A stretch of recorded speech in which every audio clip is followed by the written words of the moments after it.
Draske, and welcome to the Ta'agra Project's Learn Ta'agra series. In today's video, we will be learning how to pronounce some of the unique sounds that Ta'agra has to offer.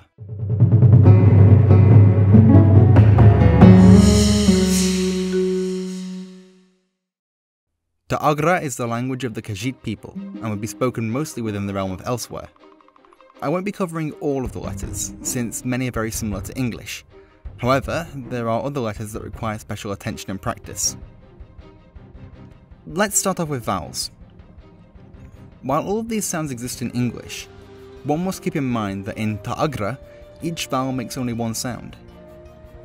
In English, for example, the letter A can sound like A in ace, A in apple, in about, or the longer A in father.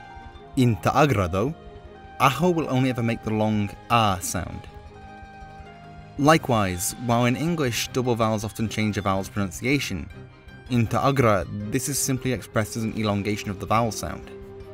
Lastly, Ta'agra has a total of 7 vowels, because the I and A sounds that English represents with 2 letters are expressed in Ta'agra with a single letter. Let's practice these vowels real fast before we move on. Afa, Atot, Aigam, Edith, Esh, Iliten, Onpal, Upoma. We already saw that I and A are represented by a single letter, and there are also certain consonant combinations that act similarly.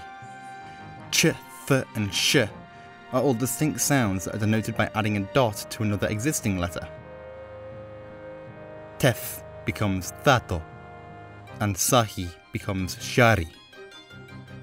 Since there is no dedicated equivalent to C, Cho is created from Joja, its voiced equivalent. Similarly, when there is a double S or R, the sound is elongated in the same way as vowels, but are represented by a single letter, Asi and Arro respectively. A dokkai is a glottal stop, and occurs when you cut off a sound in the very back of your throat. We can hear this sound very clearly when we say, uh-oh. In the middle of a word, a dokkai primarily prevents the letter sounds from blending together.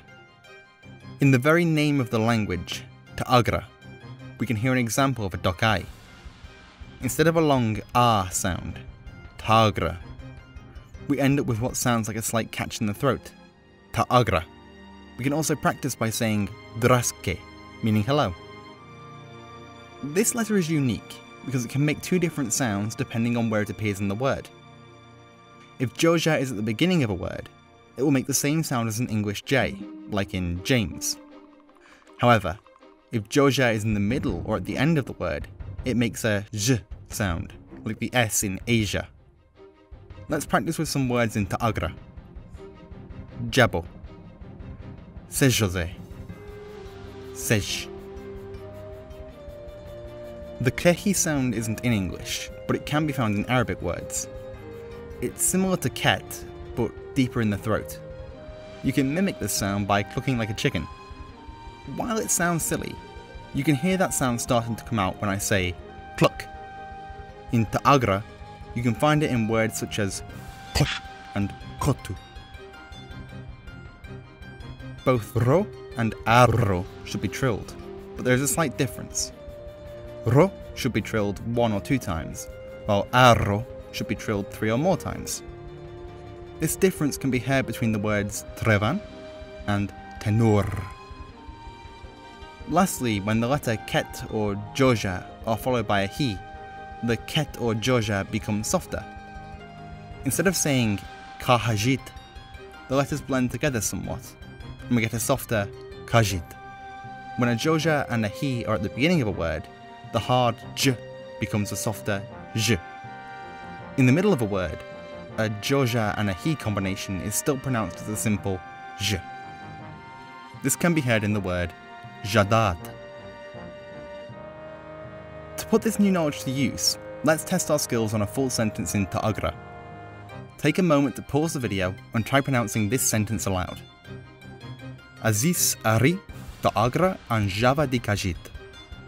To make sure we're pronouncing things right, we'll want to make sure that our vowels all sound the same, with the E in Khajiit being longer.